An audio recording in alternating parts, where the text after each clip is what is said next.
내 이름은 고인숙. 올해 69살입니다.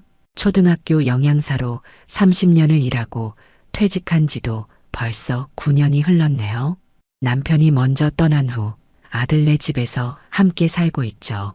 손자 돌보랴, 집안일 도우랴 하는 게 나의 일상입니다. 오늘은 내 생일이었습니다. 아침부터 손자 지우를 유치원에 데려다 주고 장을 보고 저녁 식사 준비까지 분주하게 움직였지요. 특별한 날이라고 내 스스로 챙긴 생일상이었습니다. 다 늙어서 챙겨달라고 할 수도 없고 며느리 은지는 늘 바쁘다며 집안일에 손을 잘 대지 않으니까요. 와, 할머니가 진수성찬을 차렸네. 생일 축하해요, 어머님. 아들 민석이 퇴근하고 들어오며 말했어요. 은지는 미소만 지을 뿐 별다른 말이 없었죠.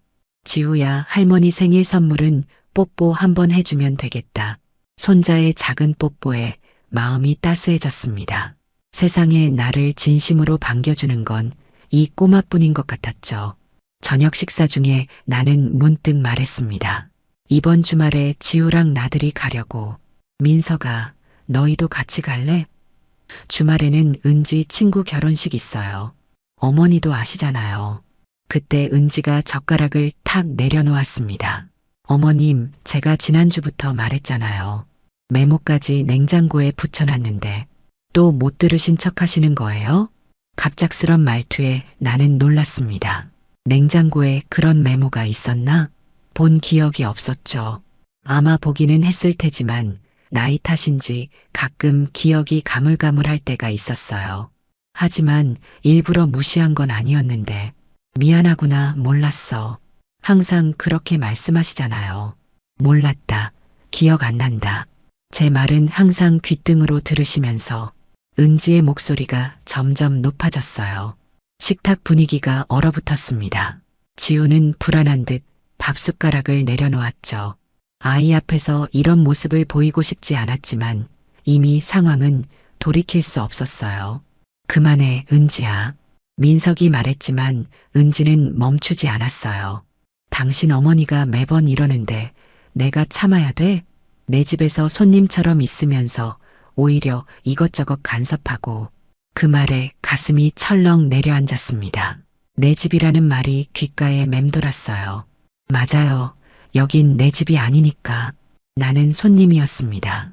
아들이 결혼하고 내가 들어온 곳이지만 이 집의 주인은 은지였어요. 아무리 내가 생활비를 보태고 집안일을 도와도 여기서 나는 영원한 손님일 뿐이었습니다. 엄마, 그만 좀 하세요. 은지도 힘들어요. 아들의 말이 가슴을 찔렀습니다. 내 아들도 내 편이 아니었어요. 아들의 눈에도 나는 문제를 일으키는 사람이었나 봅니다. 말없이 밥상을 물렸어요.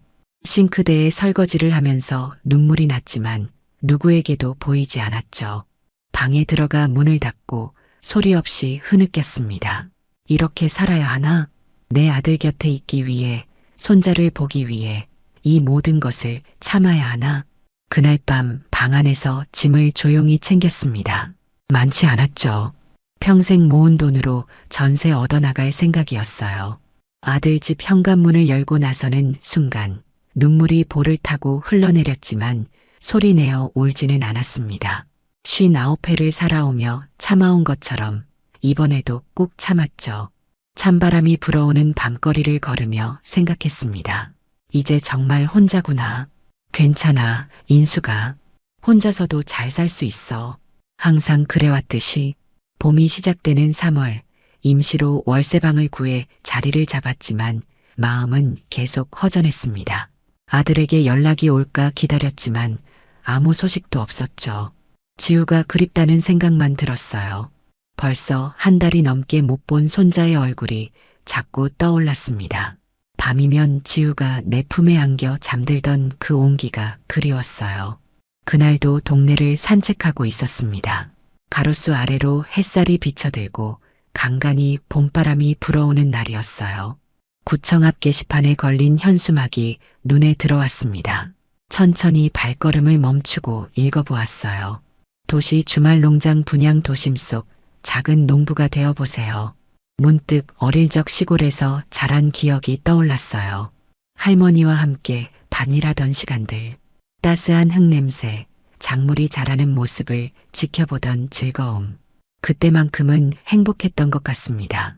손바닥에 흙이 묻어 까맣게 변하던 손. 할머니가 인수가 흙은 정직하단다.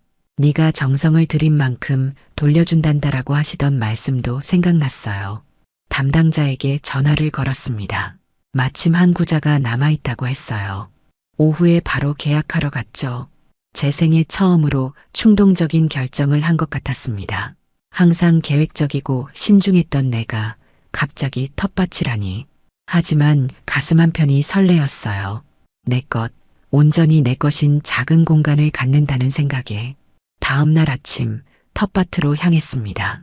도시 외곽에 있는 주말 농장이었어요. 버스를 타고 조금 걸어야 했지만 마음이 급해 빠른 걸음으로 이동했습니다. 내 텃밭은 3평 남짓한 작은 공간이었지만 온전히 내 것이라는 생각에 가슴이 뛰었습니다. 내 공간, 내 시간, 누구의 눈치도 보지 않아도 되는 곳. 서툰 손길로 흙을 만져보았어요. 축축하고 차가웠지만 묘한 생명력이 느껴졌습니다. 장갑을 끼고 흙을 파헤치는데 어디서부터 시작해야 할지 막막했어요. 씨앗을 심어야 하는지 아니면 모종을 구해와야 하는지도 헷갈렸습니다. 농사 경험이 전혀 없는 도시 여자였으니까요. 그때였습니다. 처음 하시는 것 같은데 도와드릴까요? 고개를 들어보니 옆 텃밭에서 일하던 남자가 말을 걸어왔습니다. 70대 초반으로 보이는 햇볕에 그을린 얼굴의 남자였어요. 굵은 손마디가 오랫동안 노동을 해온 흔적을 보여주었습니다. 그의 눈이 참 맑았어요.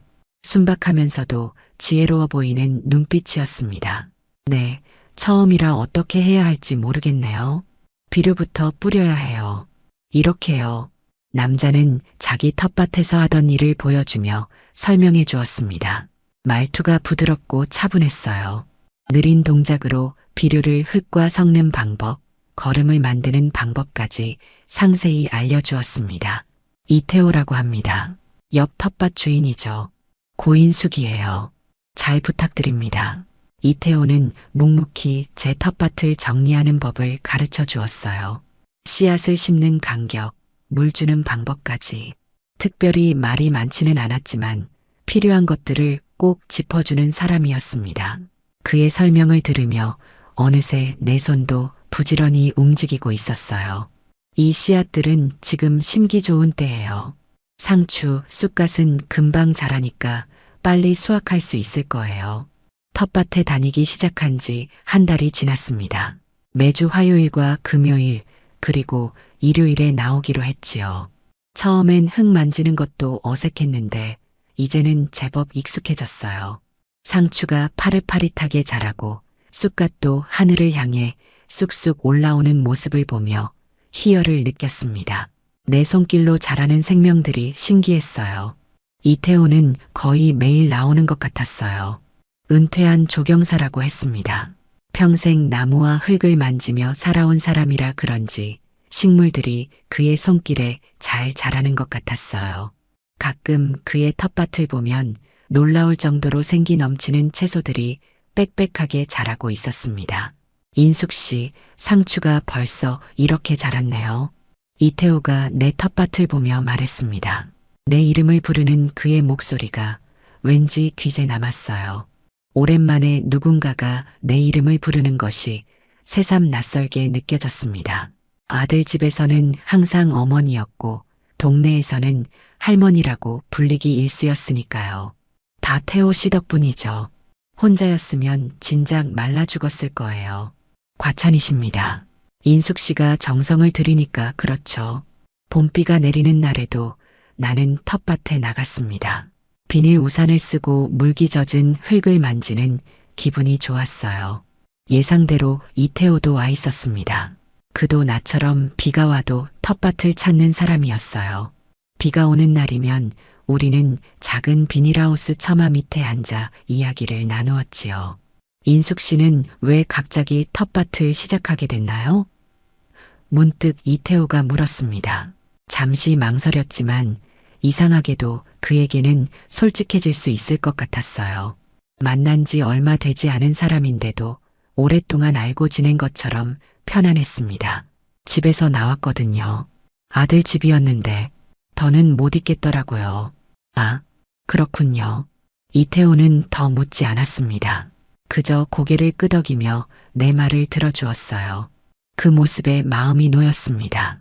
이유를 캐묻지 않고 판단하지 않고 그냥 내 이야기를 받아들여 주는 것만으로도 위로가 되었어요. 태호 씨는요? 왜 이렇게 열심히 텃밭에 나오세요? 저는 아내가 떠난 뒤로 집이 너무 조용해서요. 여기 있으면 시간이 잘 가요. 그의 말투에서 외로움이 느껴졌습니다. 나와 비슷한 사람이구나 싶었어요. 우리는 모두 상실을 경험한 사람들이었습니다. 그렇게 우리는 천천히 각자의 이야기를 나누기 시작했습니다. 이태호는 3년 전 아내를 잃었다고 했어요. 오랜 투병 끝에 먼저 떠난 아내를 생각하며 그는 조용히 눈시울을 붉혔습니다. 딸은 미국에 살고 아들은 지방에 있어서 거의 혼자 산다고 했습니다. 외로움을 아는 사람이었어요. 어느 날은 함께 농장 근처 식당에서 점심을 먹었습니다. 소박한 백반집이었어요. 이태호는 밥을 먹는 내내 내가 반찬을 골고루 먹는지 신경 쓰는 것 같았습니다. 오랜만에 누군가에게 챙김받는 기분이 들었어요. 인숙 씨, 이거 드세요. 좋아하실 것 같아서 더 시켰어요. 이태호가 겉절이를 내 앞으로 밀어주었습니다. 소소한 배려였지만 가슴이 따뜻해지는 기분이었어요. 남편이 살아있을 때 이후로 처음 느끼는 감정이었습니다. 누군가에게 소중하게 여겨진다는 느낌. 점점 텃밭에서의 시간이 기다려졌습니다. 아침에 일어나면 제일 먼저 날씨를 확인했어요. 비가 오면 상추가 잘 자랄까, 해가 너무 강하면 모종이 탈까, 그런 생각들. 그리고 은밀히 오늘 이태호를 만날 수 있을까 하는 기대감도 있었습니다. 그의 조용한 목소리와 따뜻한 미소가 그리웠어요. 한 번은 텃밭 끝에 있는 벤치에 함께 앉아 있었습니다. 늦은 오후 주변이 고요했어요. 다른 텃밭 주인들은 대부분 돌아간 시간이었습니다. 노을이 지는 풍경이 아름다웠어요. 인생이 참 이상하죠. 이태호가 먼 하늘을 보며 말했어요. 이 나이 되어서 새로운 시작을 하게 될 줄은 몰랐어요. 새로운 시작이요? 네, 인숙 씨 같은 좋은 사람도 만나고 또 이렇게 땅을 일구면서 기쁨을 느끼고 그 말에 내 심장이 살짝 빨라졌습니다. 인숙 씨 같은 좋은 사람, 그 말이 하루 종일 머릿속에 맴돌았어요. 주말 농장 회원들이 함께하는 봉사활동이 있었습니다. 지역 복지관에 우리가 기른 채소를 전달하는 날이었지요. 이태호가 제안해서 나도 함께 참여하기로 했어요. 처음에는 망설였지만 내가 직접 기른 채소로 누군가를 도울 수 있다는 생각에 마음이 따뜻해졌습니다. 나는 상추와 쑥갓 그리고 방금 수확한 알싸한 열무를 가져갔어요. 이태호는 예쁘게 자란 방울토마토 바구니를 들고 왔습니다. 그의 토마토는 정말 탐스러웠어요. 작지만 빨갛게 익어보기만 해도 입안에 침이 고였습니다. 이렇게 예쁜 토마토는 처음 봤어요. 특별히 정성을 들였거든요. 인숙 씨에게도 나눠드리려고 몇 개 따로 챙겨뒀습니다. 그 말에 가슴이 설렜습니다. 나를 생각해준다는 사실이 기뻤어요. 복지관에서는 어르신들이 우리의 채소를 반갑게 맞아주셨습니다. 특히 이태호의 토마토는 인기가 좋았어요. 봉사활동을 마치고 나오는 길, 왠지 뿌듯함이 느껴졌습니다. 오랜만에 누군가에게 도움이 되었다는 기분이었어요. 봉사활동이 끝난 후 이태호가 제안했어요. 날도 좋은데 근처 시장에 들렀다 갈까요? 막걸리 한 병 사서 텃밭에서 마시면 좋을 것 같아요. 평소 같으면 거절했을 테지만 이상하게 용기가 생겼습니다. 함께 시장을 둘러보며 간단한 안주거리와 막걸리를 샀어요. 그리고 텃밭으로 돌아와 작은 평상에 앉았습니다. 이태호가 준비해둔 작은 평상이었어요. 그는 참 준비성이 좋은 사람이었습니다. 저녁 노을이 지는 풍경이 아름다웠어요. 분홍빛 하늘 아래 우리의 작은 텃밭들이 줄지어 있었습니다. 봄바람이 살랑살랑 불어왔어요. 이태호가 막걸리를 따라 주었어요. 종이컵에 담긴 하얀 막걸리가 석양빛에 반짝였습니다. 건배, 건배. 종이컵을 부딪히며 웃었습니다. 막걸리는 달고 시원했어요. 오랜만에 마시는 술이었습니다. 남편이 살아있을 때 가끔 함께 마셨던 막걸리 생각이 났어요. 그때도 이렇게 간단한 안주와 함께 마셨었지요. 마음이 조금 아려왔지만 오히려 그것이 더 편안하게 느껴졌습니다. 슬픔도 자연스럽게 받아들일 수 있는 나이가 되었나 봐요. 오랜만에 마시는 거예요? 네, 남편이 좋아했거든요. 돌아가신 후로는 혼자 마시는 건 쓸쓸해서요. 외로우셨겠네요. 그 말에 문득 눈시울이 뜨거워졌습니다. 지난 3년간 얼마나 외로웠는지, 그 감정을 꾹꾹 눌러 담아왔는지 새삼 깨달았어요. 아무에게도 말하지 못했던 마음이었습니다. 아들에게도 친구들에게도 말하지 못했던 진심. 남편 돌아가고 나니 사람 손이 더 무섭고 그립더라고요. 그 말을 하는데 목이 메었습니다. 다른 사람의 체온, 손길이 얼마나 그리웠는지, 그저 옆에 앉아 있는 것만으로도 위안이 되는 존재가 얼마나 필요했는지. 이태호는 말없이 내 손을 잡았어요. 따뜻한 손이었습니다. 처음에는 놀랐지만 손을 빼지 않았어요. 그의 손은 거칠었지만 그 온기가 참 따스했습니다. 이런 따뜻함 잊은 줄 알았어요. 내 목소리가 떨렸습니다. 이태호의 손에 내 손이 포근히 감싸여 있었어요. 그 순간 갑자기 눈물이 흘러내렸습니다. 한 번도 아들 앞에서, 며느리 앞에서 보이지 않았던 눈물이었어요. 그동안 얼마나 많은 것을 참아왔던 걸까요? 얼마나 많은 감정을 억누르고 살아왔던 걸까요? 5월의 어느 날 갑작스러운 폭우가 쏟아졌습니다. 텃밭에서 일하던 중이었어요. 순식간에 하늘이 어두워지고 빗방울이 굵어졌습니다. 서둘러 도구를 정리하려 했지만 비가 너무 거세져 동작이 느려졌어요. 옷은 금세 비에 젖었고 머리카락에서는 빗물이 뚝뚝 떨어졌습니다. 인숙 씨, 이쪽으로 오세요. 이태호가 큰 소리로 불렀습니다. 그는 비닐하우스 쪽으로 달려왔어요. 그도 온몸이 흠뻑 젖어 있었습니다. 농막으로 가요. 이대로는 다 젖을 겁니다.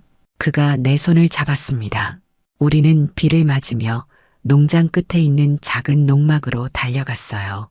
비에 온몸이 흠뻑 젖었습니다. 농막은 이태호가 농기구를 보관하는 작은 공간이었어요. 안으로 들어서자 빗소리가 지붕을 두드리는 소리만 들렸습니다. 창문을 때리는 빗방울 소리가 요란했어요. 괜찮으세요? 많이 젖으셨네요. 이태호가 걱정스럽게 물었습니다. 그의 셔츠도 비에 젖어 몸에 달라붙어 있었어요. 문득 민망함이 밀려왔습니다. 젖은 옷이 내 몸에도 달라붙어 있다는 사실이 의식됐어요. 자동으로 팔로 가슴을 가리려는 몸짓이 나왔습니다. 괜찮아요. 금방 그칠 거예요, 비가. 아닐 것 같은데요. 일기예보에서 오늘 밤까지 비 온다고 했어요. 이태호는 작은 선반에서 수건을 꺼냈습니다. 내게 건네며 말했어요. 일단 머리라도 닦으세요. 젖은 옷은 제가 예전에 입던 옷이 있는데 깨끗해요. 그가 작은 상자에서 남색면 셔츠를 꺼냈습니다. 오래되었지만 깨끗하게 접힌 옷이었어요. 그리고 그는 작은 파티션을 펼쳐 한쪽 공간을 가려주었습니다. 저기 칸막이 뒤에서 갈아입으세요. 감기 들면 안 되니까요. 어색하게 고개를 끄덕이고 칸막이 뒤로 갔습니다. 젖은 블라우스를 벗고 이태호의 셔츠로 갈아입었어요. 너무 컸지만 따뜻했습니다. 그의 기척이 느껴지는 작은 공간에서 옷을 갈아입는다는 사실이 이상하게 설레었습니다. 마지막으로 옷을 갈아입은 게 언제였을까요? 낯선 남자의 옷을 입는 것도 처음이었어요. 그의 냄새가 옷에서 났습니다. 흙과 숲의 향기 같았어요. 괜찮으세요? 네, 다 됐어요. 칸막이 밖으로 나오자 이태호도 옷을 갈아입은 상태였습니다. 작은 버너로 물을 끓이고 있었어요. 그의 넓은 어깨가 새삼 눈에 들어왔습니다. 나이가 들었어도 여전히 건강한 체격이었어요. 녹차라도 한 잔 마셔요. 몸이 따뜻해질 거예요. 창밖으로는 여전히 비가 세차게 내리고 있었습니다. 작은 녹막안, 우리 둘뿐이었어요. 어색함과 설렘이 교차했습니다. 이태호가 따뜻한 녹차를 건넸어요. 뜨거운 김이 모락모락 피어올랐습니다. 여길 좀 봐요, 인숙 씨. 그가 말했습니다. 작은 선반 위에 화분이 놓여 있었어요. 제가 한 달 전 파종했던 금자나 씨앗이 어느새 꽃을 피우고 있었습니다. 노란 꽃잎이 활짝 피어 있었어요. 태호 씨가 키워준 거예요? 인숙 씨가 심은 씨앗이라 특별히 신경 썼어요. 가슴이 뭉클해졌습니다. 작은 꽃송이가 노란빛을 내며 피어 있었어요. 마치 내 인생의 새로운 시작을 알리는 것 같았죠. 누군가 나를 위해 무언가를 키워주었다는 사실이 감동으로 다가왔습니다. 우리는 차를 마시며 빗소리를 들었습니다. 침묵 속에서도 편안함이 느껴졌어요. 문득 이태호의 시선이 느껴져 고개를 들었습니다. 그는 나를 바라보고 있었어요. 그의 눈빛이 달랐습니다. 따뜻하면서도 어딘가 간절해 보였어요. 그냥 옆에 있어줘요. 인숙 씨, 그의 목소리가 조금 떨렸습니다. 나는 당황했지만 고개를 끄덕였어요. 이태호가 천천히 다가왔습니다. 그리고 조심스럽게 내 어깨에 팔을 둘렀어요. 그의 체온이 느껴졌습니다. 얼마나 오랜만에 느껴보는 온기인지 모르겠어요. 내 심장이 빠르게 뛰기 시작했어요. 얼마 만에 느껴보는 감정인지 모르겠습니다. 여자로서의 떨림, 설렘, 그리고 두려움. 하지만 이태호의 품은 따뜻했어요. 그의 품에 안기니 이상하게 눈물이 나왔습니다. 외로움을 참아왔던 그 시간들이 한꺼번에 밀려오는 듯 했어요. 주말 농장을 시작한 지 석 달이 지났습니다. 이태호와의 관계는 더욱 깊어졌어요. 서로에게 편안하게 기대는 사이가 되었습니다. 우리는 주로 텃밭에서 만났지만 가끔은 그의 집에서 함께 저녁을 먹기도 했어요. 이태호는 요리를 잘했습니다. 남편을 일찍 여의고 혼자 살다 보니 어쩔 수 없었다고 했어요. 그날은 텃밭에서 수확한 가지로 된장찌개를 끓여주겠다며 이태호가 나를 초대했습니다. 그의 아파트는 깔끔했어요. 살림살이가 정갈하게 정리되어 있었습니다. 이태호는 부엌에서 바쁘게 움직였어요. 나는 소파에 앉아 그를 바라보았습니다. 인숙 씨, 조금만 기다려요. 금방 됩니다. 도와드릴까요? 아니에요. 오늘은 제가 대접하는 거니까요. 함께 식사를 하며 즐거운 시간을 보냈습니다. 이태호의 손맛이 좋았어요. 된장찌개는 적당히 구수하고 맛있었습니다. 오랜만에 누군가가 차려준 밥상이라 더 특별하게 느껴졌어요. 다음 주에는 제가 대접할게요. 제가 끓이는 김치찌개가 일품이거든요. 정말요? 기대되네요. 집으로 돌아오는 길 가슴이 따뜻했습니다. 이제 혼자가 아니라는 생각이 들었어요. 나를 챙겨주는 사람이 생겼다는 사실이 감사했습니다. 버스 안에서 창밖을 바라보며 웃음이 나왔어요. 69의 나이에 설레는 마음을 품다니 스스로도 놀라웠습니다. 그런데 그 다음 주 일요일 예상치 못한 일이 벌어졌어요. 텃밭에서 일하고 있는데 익숙한 목소리가 들렸습니다. 엄마, 고개를 들어보니 아들 민석이 서 있었어요. 옆에는 며느리 은지도 있었습니다. 솜씨 없이 기른 채소들이 드러나 있는 텃밭이 갑자기 부끄러워졌어요.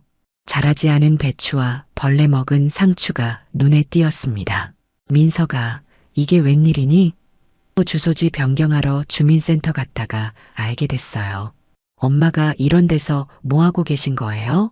아들의 목소리에는 당혹감이 섞여 있었습니다. 며느리는 주변을 둘러보며 인상을 찌푸렸어요. 마치 더러운 곳에 온 것처럼 구석구석을 살피는 눈빛이 불편했습니다. 텃밭이 취미가 됐어. 재밌더라. 엄마, 집에 돌아오세요. 지우가 할머니 보고 싶어 해요. 아들의 말에 잠시 마음이 흔들렸습니다. 지우가 보고 싶었어요. 손자의 웃음소리, 뛰어다니는 발소리가 그리웠습니다. 하지만 그 집에서의 생활이 떠올랐죠. 손님처럼 지내던 날들, 눈치 보던 시간들. 다시 그런 생활로 돌아갈 수는 없었어요. 고마워. 하지만 난 이대로 지낼 거야. 이대로요? 이런 데서요? 그때 이태우가 다가왔습니다. 작업복 차림이었지만 그의 존재감이 느껴졌어요. 그의 묵직한 체구, 단정한 얼굴, 그리고 따뜻한 눈빛이 든든했습니다. 안녕하세요. 옆 텃밭의 이태우입니다. 민석이 의아한 표정으로 이태우를 바라보았습니다. 그리고 나와 이태우를 번갈아 보더니 무언가 깨달은 듯한 표정을 지었어요. 그의 눈이 커졌습니다. 엄마, 혹시 이분이랑? 말을 끝맺지 못하는 민석에게 은지가 끼어들었습니다. 어머님, 이 나이에 무슨 짓이세요? 망신스럽게. 그 말에 가슴이 철렁 내려앉았습니다. 망신스럽다니. 내 마음이, 내 감정이 망신스러운 것이었나요? 나는 단지 외로움을 달래고 싶었을 뿐인데, 누군가에게 위로받고 싶었을 뿐인데, 아픔과 분노가 동시에 치밀어 올랐습니다. 이태우가 조용히 말했어요. 여긴 고 선생님의 공간입니다. 그 존중은 받아야죠. 단호한 목소리였습니다. 그 말에 며느리가 더 화를 냈어요. 남 일에 끼어들지 마세요. 가족 문제입니다. 은지야, 그만해. 민석이 말렸지만 이미 상황은 굳어버렸습니다. 텃밭 임대 기간이 끝나가고 있었습니다. 도시재개발 계획으로 주말 농장 부지가 정리된다는 통보를 받았어요. 그동안 정든 작은 텃밭을 정리해야 한다는 사실이 너무 아쉬웠습니다. 더구나 이태호와의 추억이 깃든 공간이었기에 더욱 그랬습니다. 마지막 날, 우리는 함께 농기구를 정리하고 남은 채소들을 수확했어요. 이태호는 조용히 말했습니다. 인숙 씨, 이제 어떻게 지내실 건가요? 글쎄요. 아직 구체적인 계획은 없어요. 우리 사이에 어색한 침묵이 흘렀습니다. 연락처를 교환하자는 말이 목구멍까지 올라왔지만 왠지 꺼내지 못했어요. 이태호도 마찬가지인 듯 했습니다. 무언가 말하려다 그만두는 듯한 표정이 역력했어요. 잘 지내세요, 인숙 씨. 좋은 시간이었습니다. 네, 저도요. 정말 감사했어요, 모든 것에. 그렇게 우리는 헤어졌습니다. 연락처를 주고받지 못한 채 다시 각자의 일상으로 돌아갔어요. 집으로 돌아오는 버스 안에서 자책했습니다. 왜 연락처를 물어보지 않았을까? 이렇게 끝내는 게 맞을까? 하지만 내 나이에 무슨 새로운 시작이랴. 그런 생각도 들었어요. 이태호는 분명 나를 편하게 대해주는 좋은 친구일 뿐 다른 감정은 없을 거라고 생각했습니다. 그날 비오는 농막에서의 일은 어쩌면 순간의 감정이었을지도 모른다고 스스로를 설득했어요. 3개월이 흘렀습니다. 봄이 지나고 여름이 왔어요. 산책을 자주 다니며 마음을 달랬습니다. 가끔은 아들네 집 근처를 지나기도 했어요. 지우를 멀리서 보는 날도 있었습니다. 그러면 괜스레 마음이 아팠죠. 하지만 돌아갈 수는 없었어요. 내 자존심이, 내 인생이 거기 있지는 않았으니까요. 이태호 생각이 자주 났습니다. 그의 조용한 목소리, 따스한 눈빛, 그리고 넓은 등. 함께했던 시간들이 생각나면 가슴이 아려왔어요. 다시 만날 수 있을까? 그런 기대는 점점 사그라들었습니다. 지금쯤 그도 새로운 일상에 적응했겠지. 어쩌면 나를 잊었을지도 모르겠다는 생각이 들었어요. 어느 토요일 오후 집 근처 꽃시장에 들렀습니다. 작은 화분이라도 사서 창가에 두고 싶었어요. 텃밭에서 식물을 가꾸던 습관이 그리웠습니다. 무언가를 키우고 돌보는 일이 내게 위안이 되었으니까요. 꽃들 사이를 거닐며 작은 화분들을 구경하고 있었어요. 문득 눈에 띄는 금자나 화분이 보였습니다. 텃밭에서 처음 심었던 그 꽃과 닮아 있었어요. 그 꽃을 보는 순간 이태호가 농막에서 보여주었던 금자나가 떠올랐습니다. 그때는 작은 새싹이었는데 지금은 이렇게 활짝 피어 있겠지요. 그 꽃 농장에서 기르시던 거죠? 뒤에서 들려온 목소리에 놀라 고개를 돌렸습니다. 이태호가 서 있었어요. 여전히 그 모습 그대로였습니다. 햇볕에 그을린 얼굴, 굵은 손마디, 그리고 따스한 미소. 꿈인지 현실인지 분간이 되지 않았어요. 태호 씨, 심장이 터질 듯이 뛰었습니다. 꿈인지 현실인지 구분이 가지 않았어요. 이태호가 정말 내 앞에 서 있었습니다. 그도 나를 보고 놀란 듯 했어요. 여기서 뵐 줄은 몰랐네요. 저도요. 어쩐 일이세요?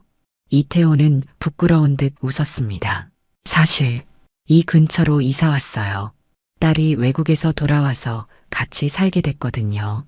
그러시군요. 좋으시겠네요. 어색한 침묵이 흘렀습니다. 하고 싶은 말은 많은데 어디서부터 시작해야 할지 몰랐어요. 가슴이 두근거렸습니다. 이태호와 다시 만난 지 반년이 지났습니다. 우리는 주말마다 만나 함께 시간을 보냈어요. 그의 딸 미영이는 우리 관계를 응원해 주었습니다. 28살의 어른이 된 딸은 아버지의 행복을 진심으로 바라봐 주었죠. 인숙 이모, 아버지가 정말 행복해 보여요. 고마워요. 미영이가 어느 날 내게 말했습니다. 이모라는 호칭이 어색했지만 그 속에 담긴 따뜻함이 느껴졌어요. 처음에는 어색했지만 미영이와도 편안한 관계가 되었습니다. 함께 요리도 하고 시장도 가고 가끔은 여자들끼리의 대화도 나누었죠. 가을이 깊어가던 어느 날 이태호가 제안했습니다. 인숙 씨, 시골에 작은 집을 하나 구했어요. 단기 임대로요. 주말마다 가서 정원도 가꾸고 작은 텃밭도 일구면 어떨까요? 그의 제안에 가슴이 뛰었습니다. 함께하는 공간, 우리만의 작은 세계를 만드는 것. 설레는 마음으로 동의했어요. 비록 단기 임대지만 앞으로의 가능성이 담긴 제안처럼 느껴졌습니다. 주말마다 우리는 시골집으로 향했습니다. 경기도 양평의 작은 마을이었어요. 조용하고 한적한 곳이었죠. 집은 오래되었지만 아늑했습니다. 넓지 않은 마당과 작은 텃밭이 있었어요. 우리는 그곳에서 제일 처음 한 일은 마당 잡초를 정리하는 것이었습니다. 함께 풀을 뽑고 땅을 고르고 꽃을 심었어요. 이태호는 정원을 정성껏 가꾸었습니다. 나는 텃밭에 상추, 쑥갓, 열무를 심었어요. 함께 일하는 시간이 즐거웠습니다. 서로를 바라보며 웃고 땀 흘리고 대화를 나누는 그 평범한 일상이 행복이었어요. 흙을 만지는 손길, 식물이 자라는 모습을 지켜보는 기쁨, 그리고 무엇보다 함께한다는 그 감정. 내 인생의 69번째 해에 찾아온 가장 큰 선물이었습니다. 아들 민석에게도 연락이 왔습니다. 지우가 할머니를 보고 싶어 한다며 만날 수 있냐고 물어왔어요. 조심스럽게 이태호에 대해서도 언급했습니다. 내가 새로운 인연을 만났다는 사실을. 처음에는 어색했지만 민석은 생각보다 빨리 받아들였어요. 엄마가 행복하다면 나도 응원할게요. 민석의 말에 눈물이 났습니다. 비로소 내 아들이 나를 한 사람으로 바라봐주는 것 같았어요. 며느리 은지도 조금씩 마음을 열었습니다. 특히 내가 더 이상 그들의 집에 돌아갈 생각이 없다는 것을 알고 난 뒤로는 오히려 편안해진 것 같았어요. 서로 부담 없이 만날 수 있게 되었습니다. 어느 겨울 아침, 이태호와 함께 마당에 눈을 치우고 있었습니다. 하얀 입김이 피어오르는 차가운 공기 속에서 우리는 묵묵히 일했어요. 갑자기 이태호가 삽을 내려놓고 내게 다가왔습니다. 인숙 씨, 네, 우리 함께 살아요. 그 말에 가슴이 떨렸습니다. 69의 나이에 들어보는 청혼 같은 말이었어요. 그것도 평생을 함께하자는 그런 말이 아니라 지금부터 남은 시간을 함께하자는 현실적인 제안이었습니다. 그래서 더 와닿았어요. 이 나이에요? 나이가 무슨 상관이죠? 남은 시간을 함께하고 싶어요. 이태호는 주머니에서 작은 상자를 꺼냈습니다. 열어보니 소박한 반지가 들어있었어요. 화려하지 않은 그저 단순한 은반지였지만 그 의미는 무척 컸습니다. 마치 우리의 관계처럼 소박하지만 진실된 그런 반지였어요. 결혼까지는 아니더라도 이제는 내가 인숙 씨 곁을 지켜주고 싶어요. 눈물이 흘러내렸습니다. 이태호의 손을 잡았어요. 따뜻했습니다. 그의 손은 여전히 거칠었지만 그 온기만큼은 세상에서 가장 부드럽게 느껴졌어요. 네, 함께해요. 그날 저녁 우리는 작은 마당에 불을 피우고 앉았습니다. 찬 겨울바람이 불었지만 마음은 따뜻했어요. 이태호가 내 어깨에 담요를 둘러주었습니다. 그리고 내 손을 꼭 잡았어요. 인숙 씨, 우리 봄에는 여기 마당에 장미를 심어요. 좋아요. 빨간 장미가 좋겠네요. 그리고 텃밭에는 토마토도 심고 고추도 심고 우리는 함께할 미래를 그려나갔습니다. 소소하지만 행복한 계획들이었어요. 그때 이태호가 내 이름을 불렀습니다. 인숙 씨, 네. 고마워요. 내 삶에 와줘서.